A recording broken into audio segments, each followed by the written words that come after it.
Bienvenue à tous dans votre émission culturelle artistique. Pour le compte de ce numéro, je reçois pour votre plaisir Eli Aizano alias Kasli. C'est un réalisateur béninois qui a commencé l'audiovisuel en 2012 en réponse à sa passion pour le cinéma. En quelques années de pratique, il s'est très tôt mis dans le rang des meilleurs réalisateurs du Bénin.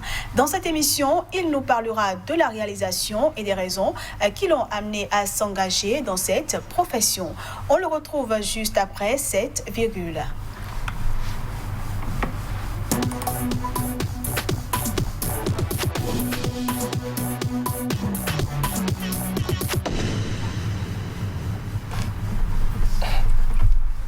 Kasli, bienvenue. Vous allez bien? Merci.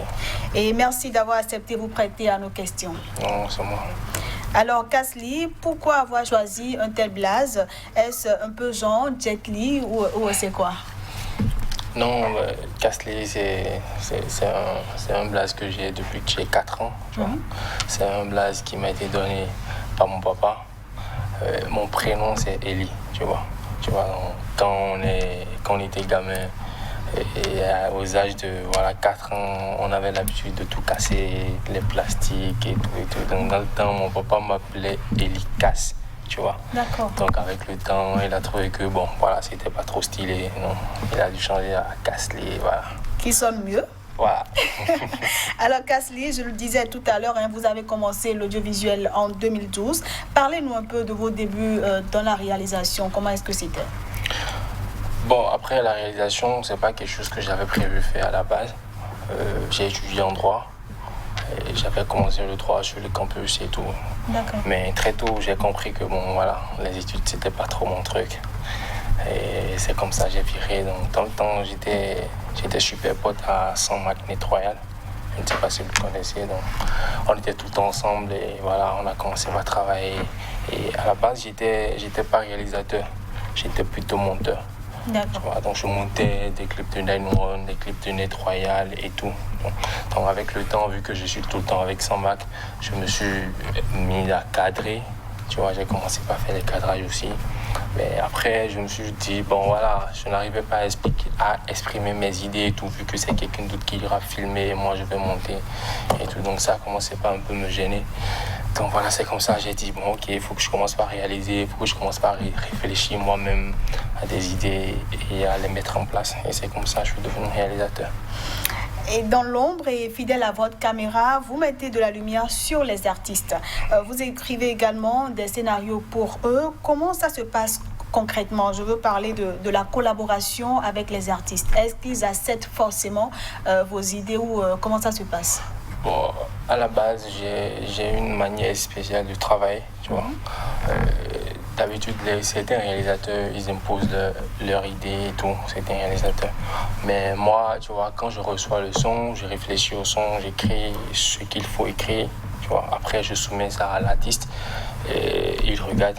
S'il est d'accord pour ça, on va. Mais s'il n'est pas d'accord sur certains points, il dit je veux pas ci, je veux pas ci.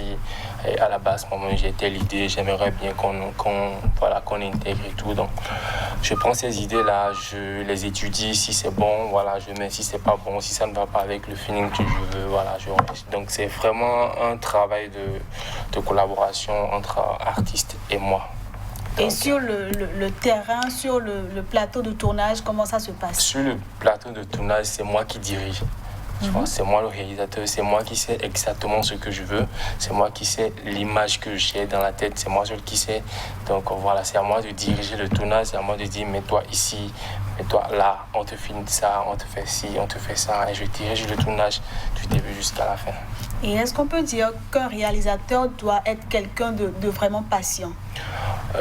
Surtout ça, c'est surtout la première clé d'un réalisateur selon moi. Il faut vraiment de la patience parce que déjà sur le tournage, il y a une grosse pression qui s'installe. et tu vas recevoir des pressions de part et d'autre, de la part de l'artiste, de la part de ton propre équipe, tu vois. Donc c'est vraiment compliqué. Il faut vraiment être posé, patient et avoir une bonne réflexion pour pouvoir gérer ce domaine-là. Alors Kasli, vous l'avez dit tout à l'heure, c'est pas passion, vous faites ce métier, mais est-ce que vous avez suivi une formation? Non, j'ai vraiment pas suivi une formation en tant que telle. Je me suis formé un peu sur le tas. Je suivais sans marque pour les cadrages et tout. Et tout ce qui est montage, j'ai un ami Xtem, c'est lui qui m'a donné la main pour le montage. Mais après ça, je suis quelqu'un, je cherche énormément. Tu vois, donc j'ai approfondi mes recherches moi-même. J'ai cherché, et voilà. Ça donne un peu ce que vous voyez actuellement. Et qu'est-ce qui particularise vos réalisations? C'est quoi votre particularité? Ma particularité, c'est plutôt, je vais plutôt dire, ma façon de réfléchir. J'essaie de réfléchir d'une manière un peu différente. Tu vois, je n'aime pas frapper là où tout le monde m'attend. Tu vois, par exemple, pour un son, si ça parle de ci, ça parle de ça, la majorité des personnes attendent à ce qu'on traduise, par image, ce qui est dit dans le son. Moi, je déteste faire ça. Ouais, je n'aime pas faire ça. J'aime changer, j'aime expliquer la chanson d'une autre manière. Voilà, toujours en restant dans le thème. Certaines personnes comprennent, d'autres ne comprennent pas. Alors, vous avez plus d'une corde à votre arc, puisque vous êtes à vous seul réalisateur, cadreur et monteur. Dites-nous d'où vous vient votre inspiration pour les plans de la caméra et les scénarios. Je suis quelqu'un, je recherche trop. Je fais beaucoup de recherches, énormément. Voilà, les plans de caméra, c'est un truc basique qu'il faut avoir. En tant que réalisateur ou en tant que cadreur, tu dois connaître les valeurs de plan, gros plan, plan large, machin. Donc, le truc vraiment ne se résume pas seulement aux valeurs de plan. Vous voyez, parce que c'est un truc standard que n'importe quel réalisateur peut utiliser. Tu vois, donc c'est un peu ça. Et pour le tournage d'un clip, par exemple, il faut combien de temps pour tout terminer? Ça dépend de mon inspiration. Je travaille vraiment en fonction de mon inspiration. Je ne force pas. Quand il faut forcer, je ne force pas. Quand il ne faut pas forcer, je ne force pas non plus. Kasli, vous avez dit une fois que l'artiste avec lequel vous aimeriez vraiment le plus collaborer pour une vidéo est cet artiste-là qui sera capable de mettre un budget très important à disposition pour la réalisation de son clip, sans forcément vous limiter ni financièrement ni dans vos réflexions. Est-ce que vous le pensez toujours? Ouais, exactement, je le pense toujours. J'ai toujours envie de travailler avec cet artiste-là. Et c'est justement pour ça que le meilleur clip de Kasli, c'est toujours dans sa tête. C'est pas encore sorti. Ah, donc le meilleur reste à venir. Toujours. Et cela m'amène à vous demander à combien vous chiffrez vos prestations? Kasli n'a pas un prix standard qu'il applique à toute réalisation. C'est en fonction de la réflexion qui est menée derrière le son. C'est en fonction du scénario. C'est en fonction des décors à créer. C'est un ensemble de trucs. C'est en fonction de tous ces trucs-là, on dit le budget général qui concerne le clip. Et voilà, c'est comme ça que je travaille. Je n'ai pas un tarif standard que je plaque à toute réalisation, non. Et aujourd'hui, quelles sont vos relations avec les artistes et les autres réalisateurs? Je dirais plutôt que j'ai de très très très bonnes relations avec tous les artistes, tous ceux avec qui j'ai eu à collaborer ou pas. Je suis quelqu'un qui respecte énormément le travail qu'effectuent les artistes en général parce que c'est un métier qui est vraiment compliqué. Donc je les respecte énormément, je les respecte beaucoup pour les artistes. Côté réalisateur, c'est la famille, on est tout le temps ensemble, s'il faut rigoler, on rigole, donc j'ai pas de problème avec quelqu'un en fait. Ce qui est bien. Alors, Kasli, vous avez reçu le trophée du meilleur vidéo-réalisateur de l'année 2020 des Titanium Music Awards. Quelles sont vos impressions? Bon, je dirais plutôt que voilà, je suis vraiment content. Je suis vraiment content parce que c'est un truc que j'avais prédit, tu vois. En même temps, je suis content, mais j'étais pas trop surpris parce que j'avais déjà prédit ça il y a 10 ans en arrière.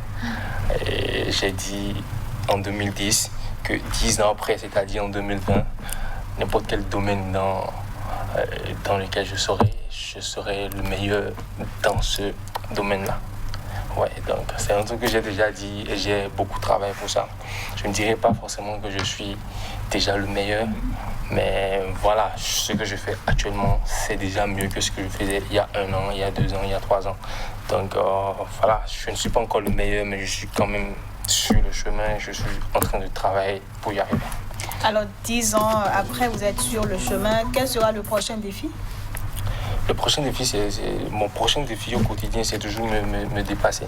C'est toujours faire des trucs grandioses, dépasser tout ce que j'ai eu à faire. C'est toujours mon défi, ça. Alors, très rapidement, Kasli, quels sont vos objectifs ou vos projets dans les jours, les mois, les années à venir? J'ai des projets de clips qui viennent aussi, mais je ne fais pas que les clips. Je suis réalisateur de courts-métrages, de longs-métrages et tout aussi. Donc je travaille actuellement sur des projets de courts-métrages pour 2021 qui doivent commencer d'ici janvier ou février. Donc voilà. Nous sommes à la fin de cette émission. Kasli, merci d'avoir répondu à nos questions. Non, c'est moi de vous remercier.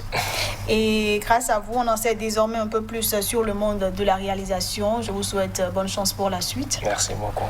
Quant à vous, fidèles téléspectateurs, merci de nous avoir suivis. On se dit à la prochaine.